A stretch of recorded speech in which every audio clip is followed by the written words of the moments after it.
1947 இந்திய சுதந்திரத்தின் போது 565 பிரின்ஸ்லி ஸ்டேட்டு மொத்தமா இருந்தது.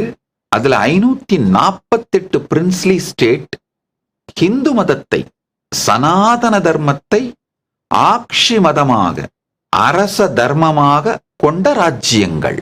ஆனால் நாடாக உருவாகும் பொழுது பல்வேறு காரணங்களினால் பிற்காலத்திலே மதச்சார்பற்ற என்கின்ற வார்த்தை அரசியல் சாசனத்தில் சேர்க்கப்பட்டு மொத்த 548 ஹிந்து பிரின்ஸ்லி ஸ்டேட்டும் அந்த ஸ்டேட்டோட லேண்டு, பாப்புலேஷன் எல்லாமே செக்யூலர் நேஷனா மாறுது. ஸோ ஆழ்ந்து புரிந்து கொள்ளுங்கள்.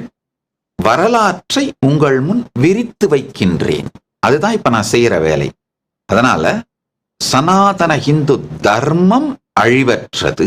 ஆனால் சனாதன ஹிந்து தர்மத்தை வாழும் மக்களை அழிக்க முடியும்.